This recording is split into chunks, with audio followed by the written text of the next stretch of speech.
Nailed it. We are in sync for 2025. Okay. We are just In sync. on the ball. Welcome, everybody. I mean, I guess you've been with us for a few weeks now because we record ahead of time. Hmm. But for us, this is our first time touching base in 2025, and Yeah.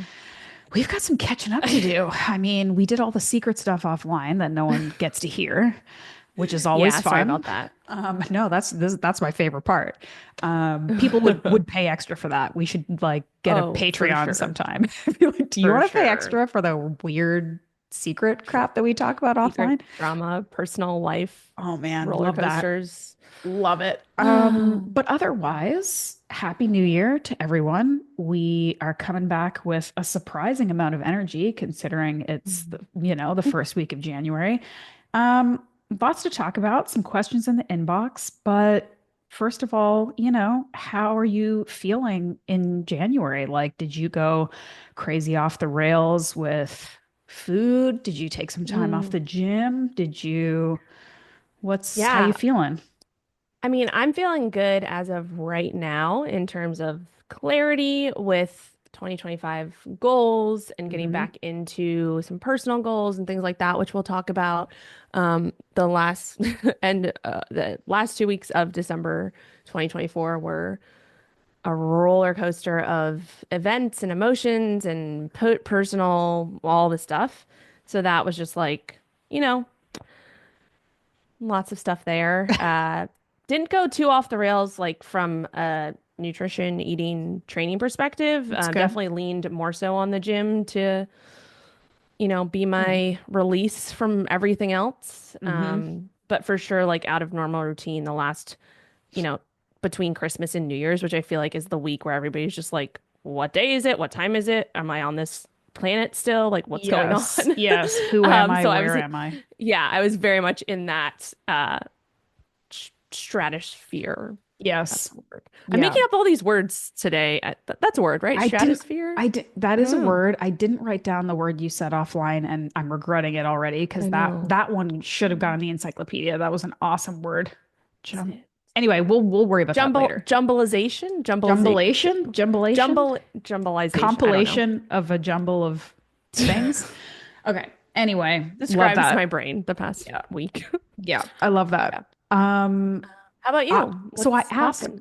I mean, listen, I am in I'm just yeah, I also don't know what day it is or who I am and it's only going to get worse over the next couple of months because Yeah, but at least you have like an excuse because you're growing the human being. oh So yeah, man, that's a pretty good excuse. it's wild. I will give a quick update there because I'm on a growth cycle right now. I'm having a lot of gains. I'm gaining whole body parts.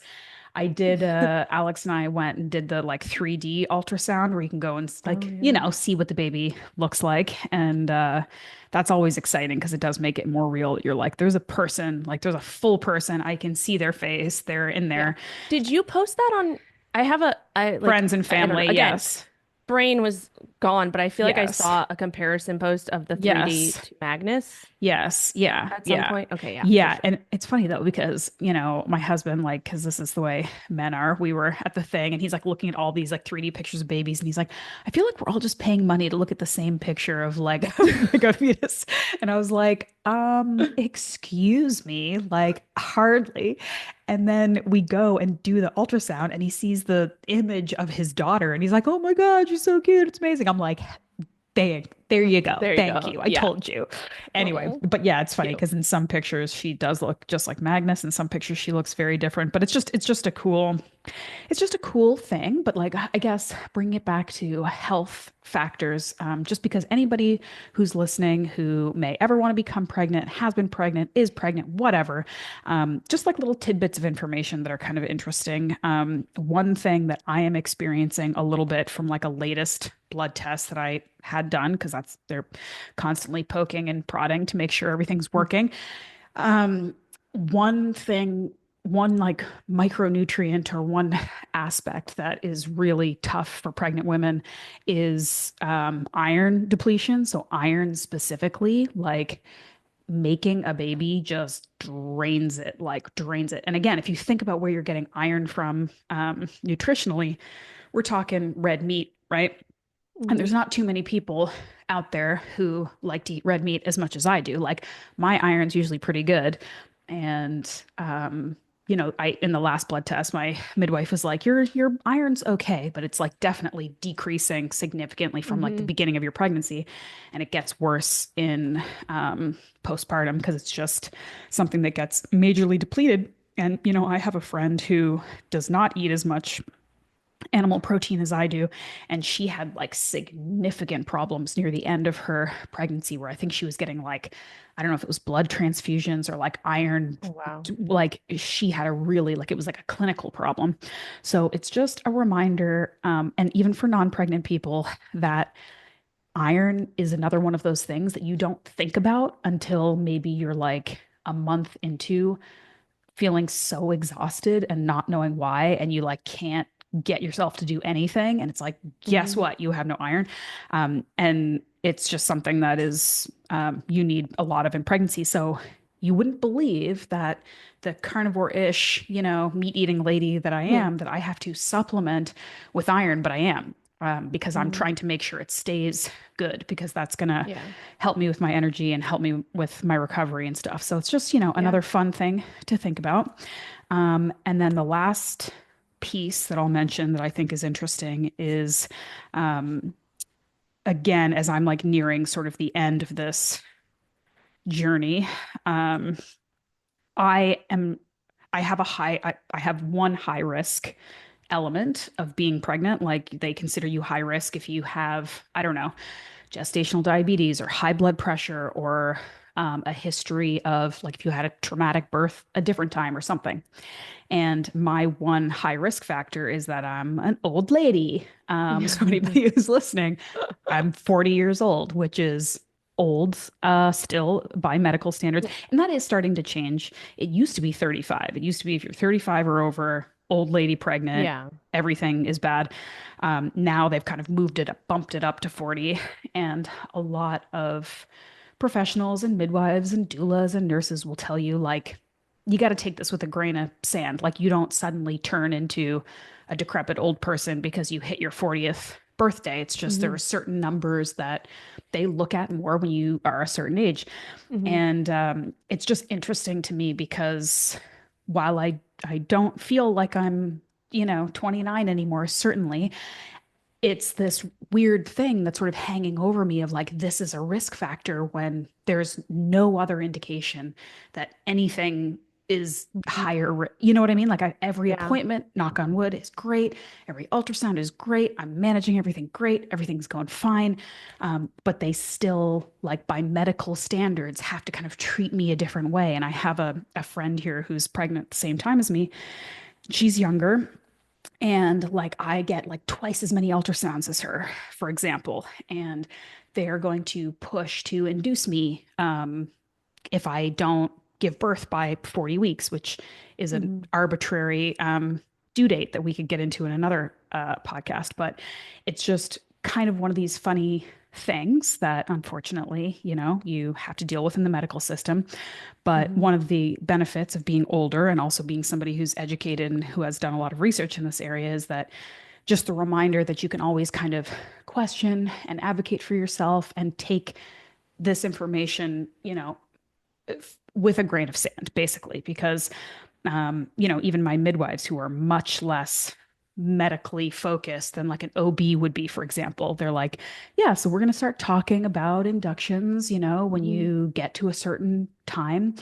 And anybody who sort of knows anything about this stuff knows that inductions definitely are a high risk thing in themselves because they raise the chances of interventions, and basically if your body's not ready to give birth it can cause complications, right? So I'm saying, okay, you're giving me an ultrasound every week at like 36 to 40 weeks every week to make sure that Hmm. like my uterus hasn't like collapsed into itself. And if there's no indication that anything is wrong, you still want to talk about inducing me, even though everything's Mm. perfect. And they're like, well, yeah, because there's some numbers that maybe it could be more problematic if you go to 41 weeks or whatever. And I'm like, Yeah. It's just the reminder that I can make the personal decision to be like, you know what? If you've done every single check and everything's great, you're not, we're waiting for the baby to make this Yeah. decision, you know? Yeah. So anyway, just some observations as I'm Hmm. getting closer because Yeah. um it's easy, it's very easy, and I still fall victim to this too when it comes to pregnancy and birth. It's very easy to get caught up in fear and fear-based decisions, and it doesn't have to be Yeah. that way. Um, and so Yeah, that's that it. makes Old sense. lady, I'm gonna old lady rock this, and I'll keep You you crush it. posted. Yeah. How many weeks left do we have as of this Yeah, so recording? as of this recording, I'm 31. And again, like they say 40 weeks. Some people go a little early. Magnus, Mhm. literally, I went into labor on my due date. So I'm expecting to go to 40 weeks. I'd love Mhm. to go a little earlier because this is miserable and I just want to get this over with. Yeah. But we'll see. We'll see. So yeah, like a couple months to go. Yep. Cool. All You're right. gonna kill it. You're I'm gonna rock it. gonna do my best. You've already been crushing it. Yeah, I appreciate that. Okay. Well, Sweet. do you want to talk about your goal stuff first before we get into a couple Um, questions? yeah, I mean, just like kind of like high level, I hired a coach again. Yes. Very It's exciting. been I actually, as I'm like filling out my questionnaires for my new coach and stuff, you have to kind of like go back and like think through like your history of all the things that you've done and like training and all that stuff. So I went back and I actually have like, of course, my trackers, my Excel trackers from when I first started with my first coach back in 2018, 2017. Yeah. And then I put them all like as I've continued on and worked with different coaches, most all of them like work through Excel, Google Excel sheets and things like that, and like all different styles. But I put them all into like one spreadsheet. So I have like different tabs from all the way back from 2018, like all of my progress photos, measurements, all of my data from like macros and tracking and all of that.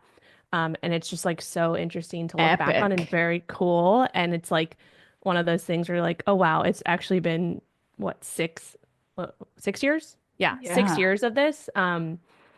So that's pretty cool and kind of like nostalgic to just like look back on this and then see where I'm at now and kind of having Yeah. goals for moving forward. Um, so basically kind of like high level, the last year and a half ish, I haven't had a coach. I've been kind of just like I went through, and we talked about this before, after my video shoot, like 2+ years ago, I had a coach that kind of helped me recover from that, was dealing with like some gut stuff and just, Mhm. cycle issues and things like that. So that all kind of came to, got repaired. And so like the last like year and a half ish, I've just kind of been coasting, more so in like what people call like a health phase where you're just kind of focused on, you know, around maintenance, not necessarily like pushing calories up, but sometimes it happened where I was, going into a little bit of surplus and really just kind of like having fun, making my own training programs, tracking on and off. Like even looking at my tracker from this past year that I put together myself, like there's blocks of 3, 4 weeks that are just empty, which is fine. But then there's like some weeks, consistent. Mhm. Um, and so it's just like to say that, everybody goes through those periods of time, even coaches, right? Mhm. And people who are like do this for a living. So that's kind of cool to look back on. And I guess like my main thing with hiring a coach, and I went back and forth about it the last like month or two, is just last year I didn't really have any like personal goals or things to work towards, and I could find myself kind of drifting into other things and maybe some like other habits that I don't want to continue with. Mhm. And so I just kind of really want to get back to like having goals for myself, having Yeah. challenges, right? This is like one thing I told like my current coach. It's like, I want to do something hard. Like, I feel like I haven't done like hard shit in a while in terms of like Yeah. testing my resilience and those types of things. So I'm ready to just like get back into something that's hard and like being able to prove to myself that I can do hard shit. Not Yes. that, I've been coasting. I've done hard shit the past year, especially with training and stuff like that and like dealing with life. But more like physique goals. And then of course I have a wedding coming up in a year. Mhm. No So big that's deal. like a cool, just like a kind of a cool light at the end of the tunnel Yes. to work towards. And then I'm sure if if I do get to a point where I'm like, you know, in a place where I'm feeling really good and lean and things like that, I'll probably do some type of photo shoot just because why not? Like I just Mm-hmm. did all the work. Mm-hmm. Um, so that's, and then also just to kind of unveil some of the muscle that I feel like I've built the past 2+ years of not being in a deficit or a Mm-hmm. year and a half, um, Love that. which I think will be really cool. So, I have and two then questions. yeah. Oh, can I Sorry, no, ask them last or thing you? I was just Okay. gonna say, yeah, last thing I was just gonna say is like, honestly, I one of the reasons I went kept going back and forth is because especially when you get to this point when you've been working with coaches for a while and you've been a coach yourself, you know this like you know what to do. You know all the Yeah. things to do. Like you know how to write your meal plan. You know when you should be eating. You know what you should be doing, training, blah blah blah blah blah. All those things. And even when you are an expert in that, you still need accountability. And that is what I really, really need is just someone in my corner, someone to call me out when I'm not doing what I said I was going to do, someone to help me continue to look at the long-term satisfaction over the instant gratification. Yes. And so that's really like I'm paying my coach a lot of money to literally just hold me accountable. Mm-hmm. Obviously give me tips and learn from that too, but like it's the accountability because I know if I'm paying for it, I'm going to pay attention to it, you know? Yep. So, And I mean, anyway, sorry, your no, questions. I was gonna say I've struggled with this before, both like paying coaches and having people pay me when I feel like I'm not giving them a ton of information and it's mostly accountability. But then I realized that it's like that's literally the biggest value that a coach is, holding space and being knowledgeable and being helpful and supportive, yes, but the accountability piece is worth that money because to your Yeah. point, you can have all the information you need. And if you don't feel accountable, if you don't feel like you have, some structure that is pushing you forward, then it doesn't matter It that you doesn't have all the matter. Yeah, information in the world. So that's exactly. worth the money. Okay, Yeah. my two questions.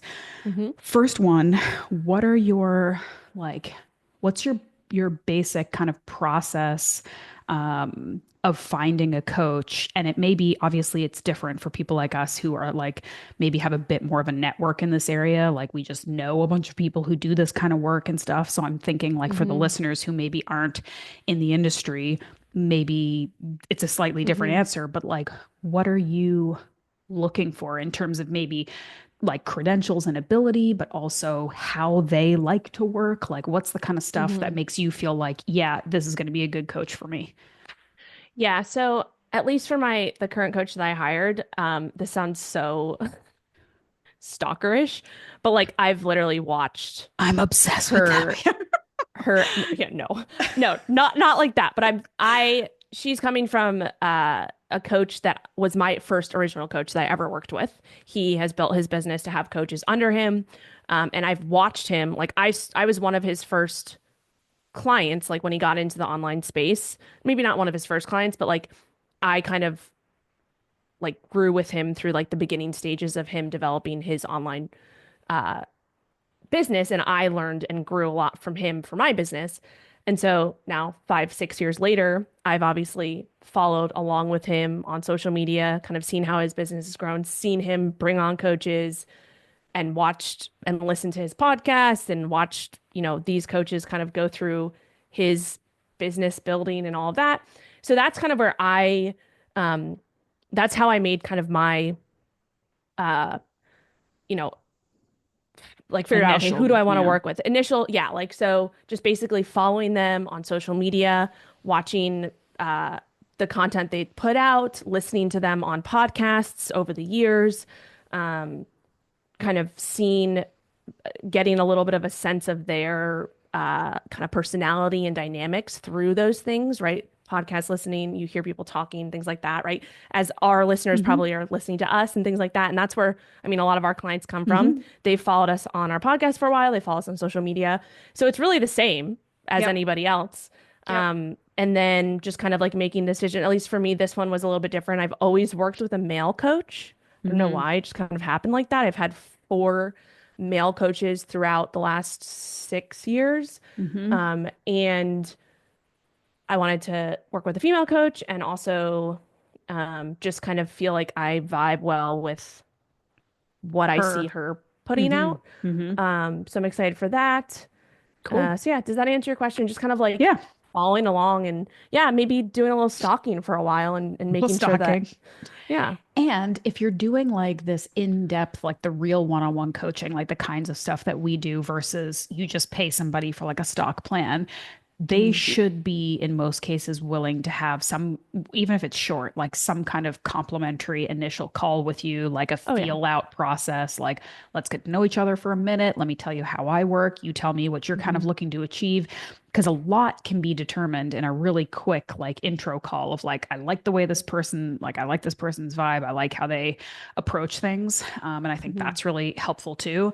And then I'd maybe add like to what we were talking about offline because we've talked about how I also want to like get on some goals and do some hard shit that doesn't involve childbirth soon. And I Yeah. am thinking ahead of like, I want to get a coach too. I haven't had a coach in a really long time. And so a lot of the like word of mouth vetting is still very Mhm. important, like in an age where so much stuff can be fake or curated or just kind of not authentic online.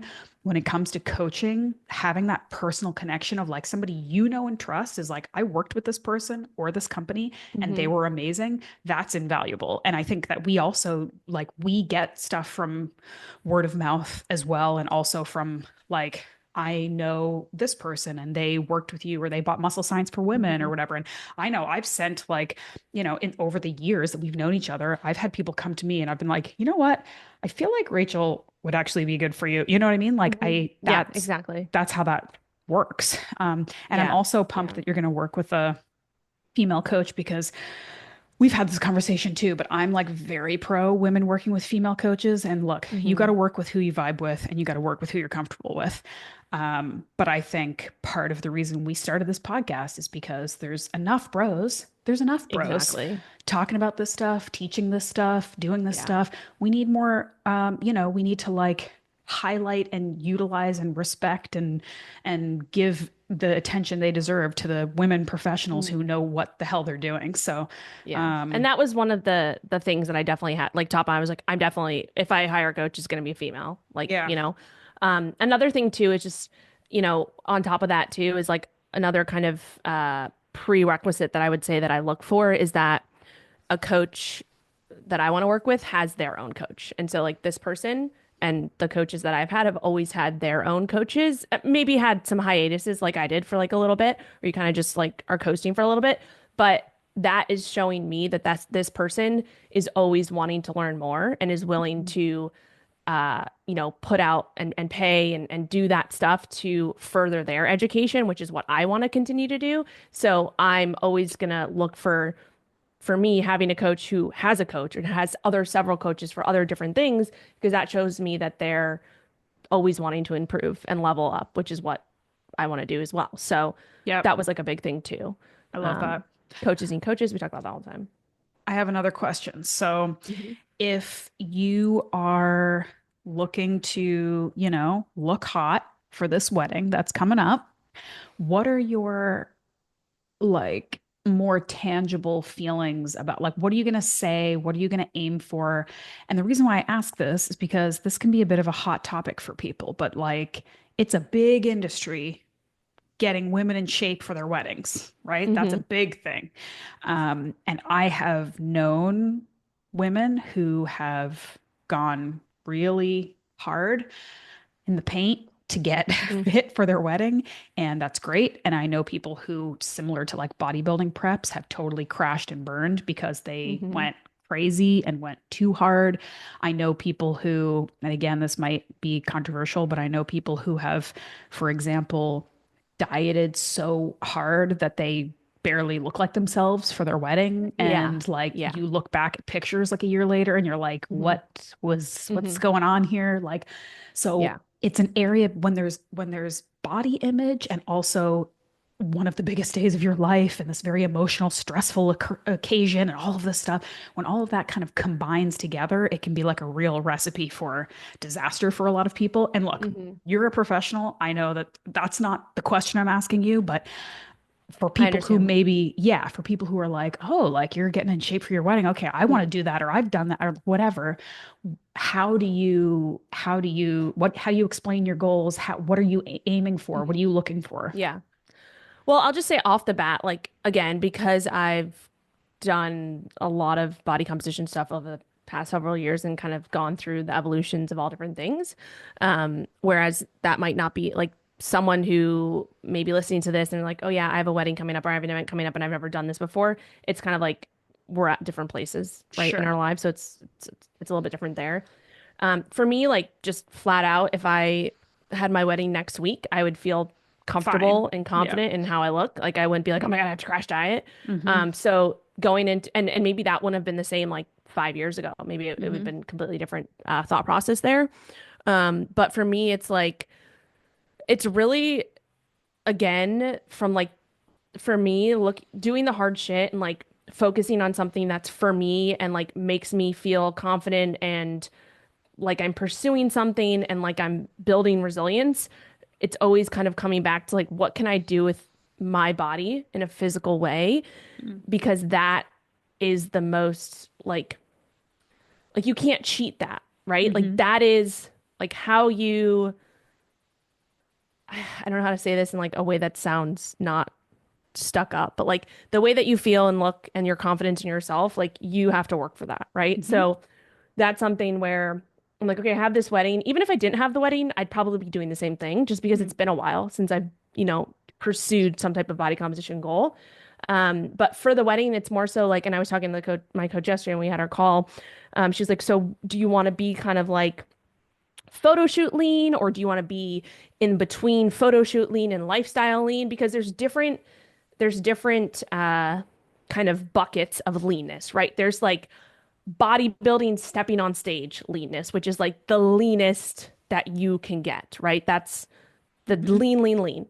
Then there's like photo shoot, video shoot lean, whereas you're lean and your muscles are coming through and you probably can't hold that for like a long, long period of time, but it's like you can hold it for a little bit, right?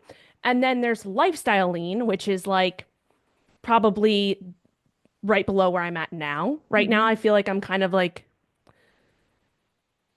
not lifestyle, like I'm lean, but I'm Lifestyle lean plus a holiday where you ate whatever you exactly wanted. plus a holiday, plus, not Yeah. tracking consistently and, Yeah. kind of doing what I want and having a lot of flexibility. Like I'm like lifestyle flexibility lean right now, Mm-hmm. right? So like there's those different buckets. So like for me, the wedding, kind of my envision of the next year is like I'm ready to do the hard shit right now. And I think that's something where as long as I have my ducks in a row, and I know and I do based off of like just spending the last year plus at maintenance and things like that, that like physically, health wise, I'm able to go into like maybe a cut right now for, I don't know, like a month or two, maybe like a hard, a little bit of aggressive cut to get to more of that lifestyle lean. And then my kind of periodization as I'm doing this in my head. And of course, my coach is going to, probably do this herself. And then we'll work together to figure out what makes the most sense. Right. But in my head, it's like, okay, push hard for a few months and then maintain throughout the summer. So like kind of hold steady with where I'm at, feeling like kind of lifestyle lean there. And then depending on how I feel, I might be like, this is great. I feel great. I look great. I kind of want to just keep maintaining here and like getting back into more performance goals.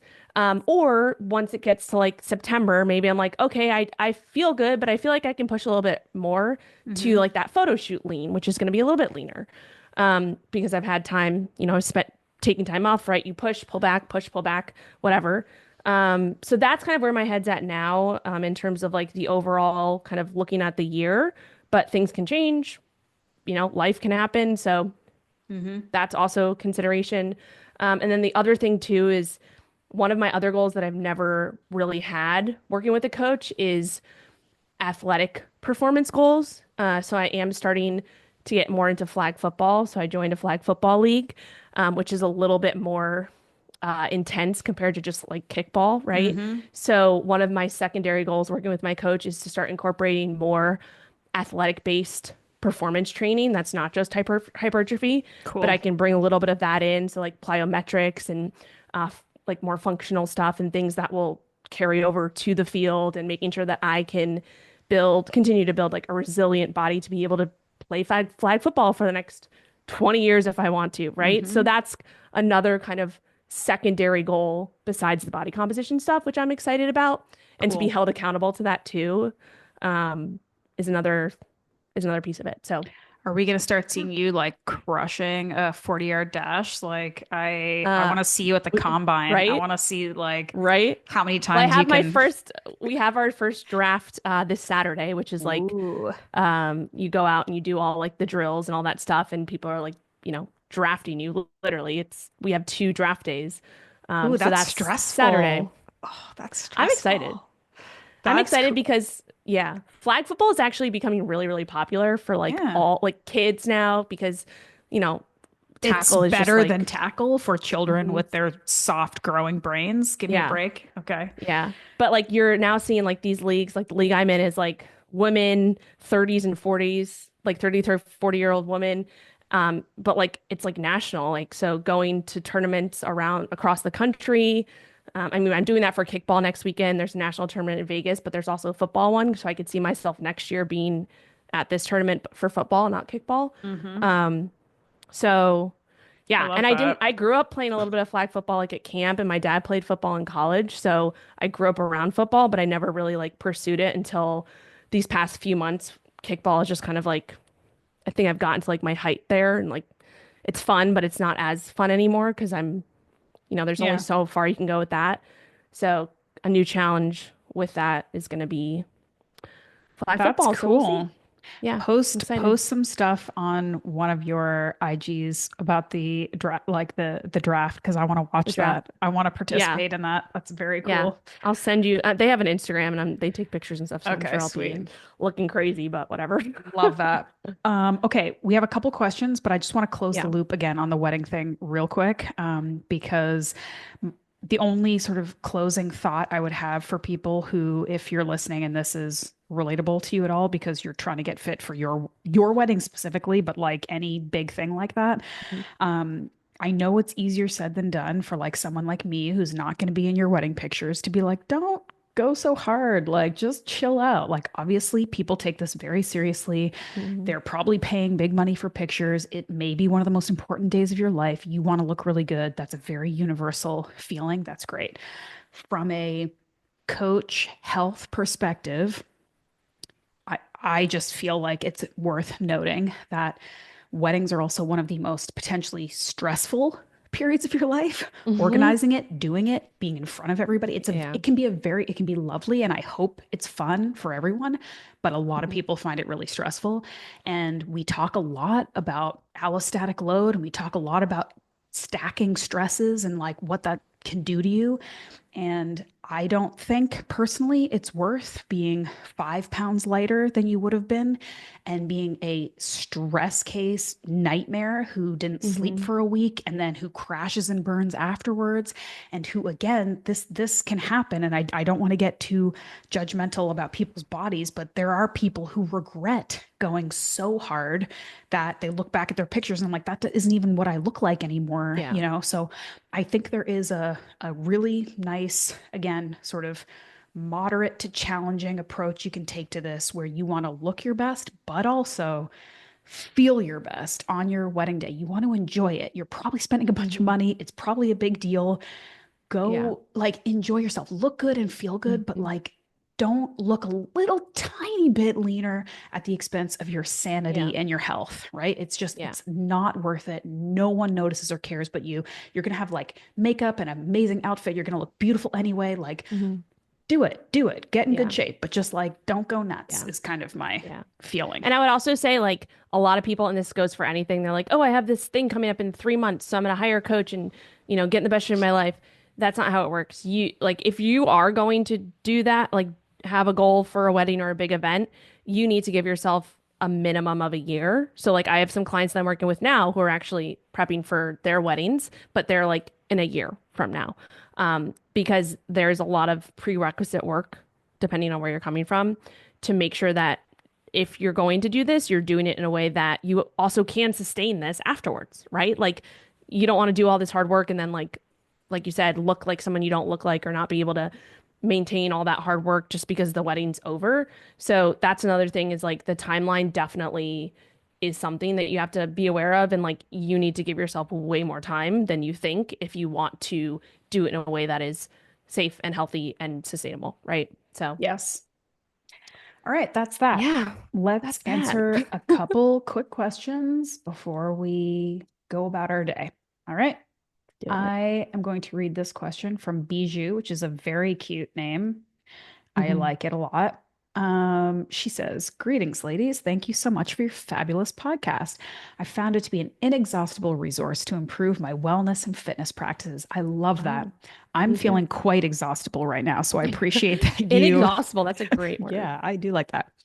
She says, I'm curious what your insights are on the topic of the metabolic window after a workout. I'm unsure what the optimal time to refuel will be when I also want to do cardio after lifting weights. Mm-hmm. So she's saying she's 37, no major health issues, decent muscle mass, around 18% body fat. So that's pretty lean.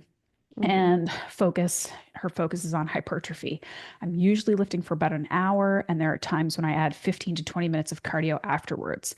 I've experimented with eating before cardio, after cardio, a little bit of both. Does it matter? Hmm. Should my goals dictate the way I look at the metabolic window? How does my age affect it? Is there an ideal time to eat when I want to do cardio after lifting? I appreciate your Hmm. thoughtful reflections. I always enjoy listening to you. Keep up the wonderful work. All right. So that's a bunch of Yeah. different questions, but the concept is around the metabolic window and how Hmm. to optimize it and does it matter and all that stuff. Hmm. Yeah. I do want to just kind of clarify. I think she's saying metabolic window and like the wording doesn't really matter. We all know what she's asking, but it's more so like this is typically referred to in the research as the anabolic window. So like Right. anabolic being anabolism building versus catabolic, which is like breaking down, right? So Yes. when you're training, when you're not eating, when you're fasting, it's typically more catabolic. And then anabolic is when you're eating, you're fueled, things like that. You're resting, you're sleeping. Those are more like the anabolic stuff. And everybody goes through this cycle on Yep. a daily basis, right? So to kind of keep it high level, I think that when it comes to eating around your training and for your goals and things like that, for everybody, especially women who are aging, I think um, it's just important to look at your feeding window before and after. So, like, if you ate a pre-workout meal before you went to the gym and you lifted for an hour, and that pre-workout meal was, a good amount, you had a good amount of protein, right? 30 grams plus protein, you had a good amount of carbs in there as well, and then a little bit of fat to help with blood sugar regulation. If you had a good, solid pre-workout meal, your post anabolic window is going to be longer after your training because you had just fueled yourself, right? So say you eat like 30 to 60 minutes, you have or 60 minutes before you work out. Okay, that's 60 minutes and then you have a 60-minute workout window, so that's about 2 hours. So I would say now then you have another hour or even 2 hours depending on how much you ate in that pre-workout meal where you're going to be totally fine, and you don't have to worry about like eating in between the cardio if you're doing just like 20 minutes of cardio after a 60-minute session. Um, you would just want to make sure that you're eating a good, well-rounded post-workout meal after, that. So that's like the main thing. It's really just thinking about, okay, looking at the 4 to 5 hours, 4 to 6 hours around your training session and how are you blocking your food, right? So if you are someone who trains early in the morning and you don't eat anything or you don't feel good eating anything before your training session and you're doing an hour of heavy lifting and then you're doing 20, 30 minutes of cardio, you want to make sure that at least what I would recommend is that if you're going to do cardio after this lifting session, maybe you have a little bit of carbs and protein in like a shake, right? Maybe you put like a half a scoop or a scoop of protein powder or even like essential amino acids or whatever you want in a water bottle and you're sipping on that throughout your workout. So you have a little bit of fuel coming in during that workout because you have gone into it fasted, right? So that would be Mhm. my suggestion there. Um, and or making sure that just right when you finish that cardio session, if you haven't eaten or you haven't fueled up within the few hours before that, that you have a really good solid post-workout meal that has lots of protein in it, a good amount of carbs based off obviously you as an individual and your goals and things like that. And obviously some fat to help balance that out. So again, overarching, it's just like, okay, if I'm gonna focus, like if I'm thinking about what I need to eat, when I need to eat it, looking at that 4 to 6 hour window, placing that workout, whether it's in the middle of that and just making sure you're getting enough fuel before and after, and just being, cognizant of that. And then also paying attention to your energy levels, right? Mm-hmm. So if you're feeling like you're getting 45 minutes into your workout and energy starts to dip, that's when for me, I'd be like, oh, I'm gonna pop a few Sour Patch Mm-hmm. or, I was going to call out yeah, the Sour yeah. Patches. Or, make sure that I have, I don't know, some Gatorade, right? Something that has electrolytes and a little bit of quick carbs, quick sugar to get you through the rest of that workout to keep you from going too far into that catabolism, right? Especially for women when we have, and especially for women who are aging, protein Which is is all of really, us. yeah, protein is really, really important to just make sure you're staying on top of. And maybe like a few years ago, I would have said, it doesn't really matter. Just make sure you get your protein in within a few hours. But now I'm more so in the camp of like, we want to get some protein in Pretty within that. quick. Yeah, whether it's before, during, after, like just make sure you get some protein in within those few hours of Yeah. training. So, Yeah. does that make sense? I think that makes sense. And I think, again, just to kind of like speak specifically to some of the things you said and some of the things she asked, like she's saying, does my age and 37, does it matter? And you're saying, like, the truth is, it does matter more as we're Mhm. aging because every kind of decade that goes by, our ability to break down essential amino acids and make use of the protein that we're taking in gets a little bit not as good. Mhm. So making sure that you get the requisite protein and nutrition and you get it in a timely manner does matter more as you're getting older. But with that said, it's not again like this black and white thing of like, well, once you hit 35, nothing works anymore. So you gotta like get your protein shake within 20 minutes. It's sort of like Mhm. be aware and know that if you're working out with a 22-year-old, they probably have a little bit more leeway than you do as a 37-year-old. So I think that's just like again, it's all nuance. It's like yes, you do have to be more cognizant and pay more attention and take more care as you get older. But you also don't have to be like crazy anal or fatalistic about it. It's just like just be on top of things and you'll be more on top of Mhm. things because 37-year-olds are more on top of things than Yeah. 22-year-olds. So you're fine. Um, Yeah. so yeah, I'd And say just being that. consistent with it. Yeah. Like if Yes. there's one day where you're like, oh crap, I actually didn't get my protein in like within 2 hours of training, I'm gonna, whittle away. No, it's the consistency over time. Like just make sure that you're staying consistent, Yep.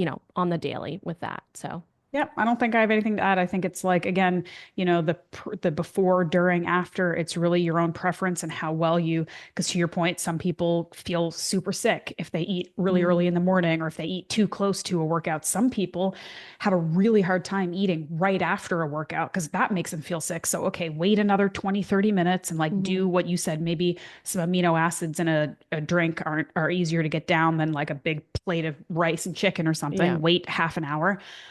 It's more about like over the course of your day, like are you kind of being um, smart about your Hmm. your nutrition timing and making sure that you're fueling. And to your point about the anabolic window, if you are going in there and working hard to build muscle, you want to make sure you're fueling that work. So Yeah. don't neglect Yeah. it.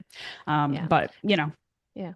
And that's, I mean, we've talked kind of overlap, like high level, but like for all of those specifics, right? That is exactly what we talk about in the Muscle Science for One program. Like we literally have dedicated lectures that are like, okay, you know, anabolic window, this hour, what's your goal? What are you doing? Right. So it yes. tells you exactly like this is the exact amount of protein, carbs, and fats you should be aiming for at XYZ. So those are like the more granular things that we dive into the program. So, a little plug there if you're Yeah. interested in, getting the specifics and all of that, check out the Muscle Science Forum program. And it is January, new year, new you. Look, you want to get into a new program, you want to challenge yourself, you want to have two amazing Yeah, coaches there to support you. I mean, you can't go wrong. Like exactly. it makes a lot of sense. So Yeah. Well, we put that in every show note so you can just click yeah. the link and sign up and hang out with us Mhm. and get jacked, all right? Muscle Science for Women. Jacked. Can't Yes. lose. Love it. Okay. Do you want me to read this last one? Sure. Okay. So from Annie, she said, "Hey ladies, I love the recent pregnancy episode. It was very insightful to hear about creatine supplementation during pregnancy and in partners' use before conception. Hmm. Conception. Sorry, I tangled my words there. I noticed you didn't mention taking EAAs during your pregnancy. Is that something you still take?" Ashley. Yeah, yeah. So we just talked about essential amino Yeah. acids. So there was an episode relatively recently where we did a very deep dive on essential amino acids and how basically they are good to take. And while it is a supplement, it's basically a whole food supplement, similar to like a collagen, right? Where these are things that you absolutely need and things that you generally take in through your nutrition. Which is why I tend to believe, and again, I'm not a doctor, I'm not your doctor. Talk to your doctor. Don't Hmm. take my specific pregnancy nutrition advice. This is Hmm. common sense, kind of based on my knowledge and my own practice. Um, but it's essential amino acids are the essential amino acids you need to build Yeah. tissue, and you're getting them when you eat your food. So if you want a little boost, if you want to make sure you're getting a little extra, and you have the financial ability and the access to a good quality essential amino acid product, I don't see any reason why you wouldn't continue to do that. Again, use your own best judgment. Hmm. I do still supplement with EAAs. I am absolutely taking collagen because I feel like my body is ripping apart at the seams right now. So I need all the help I can get. But these are, yeah, like this is the problem again with the supplementation industry as it relates to pregnancy is that no one does tests on pregnant women about what's safe or what isn't, which is why one of the biggest, Google questions on the internet is like, can I get Botox while I'm pregnant? Because like no one Yeah. wants to do the testing because no one wants to test things on pregnant women. I get it. But it does mean that there's this massive gray area on things that are quite common sense and also could be very beneficial to pregnant women. Things like creatine supplementation, collagen supplementation, Hmm. essential amino acid supplementation. So, again, one woman's belief, and I'm also the person eating sushi and liver during pregnancy. So, there you go, Yeah. is that essential amino acids are essential and they're important. And I have not heard or seen in the literature any issues with people reasonably supplementing with them. Um, so, yeah, talk to your doctor, but like it's Yeah. probably fine. Yeah. So, yeah. I have nothing to add. Cool, dude. All right. Well, guess Sweet. what? That was I fun. have to pee. Okay. Same. Oh my God. I was literally thinking that as you're talking. I'm like, Same. I'm gonna pee my pants. That's our Cool. sign that we gotta end the podcast because we both Yeah. have to pee. Yes. Everybody, thank you Cool. so much for listening. If you have questions, comments, feedback, topics for us, whatever, send it to the inbox, muscle science for women at gmail.com. That's the number 4. And we put all of our programs and course information and Mhm. everything that you could possibly need in the show notes. Share this podcast with someone who can benefit, rate and review and subscribe Review, and support subscribe, us and all the so things. that we can keep doing it. And Sweet. that's And it. some fun new things to come in the new year. So stay tuned. Yes. Stay tuned. Stick around. We've got more for you. All right. Yes. Well, that's All it. I right. mean, don't do stupid shit, guys. Yep. And don't be insane. And happy 2025. Love you. Love you. Bye.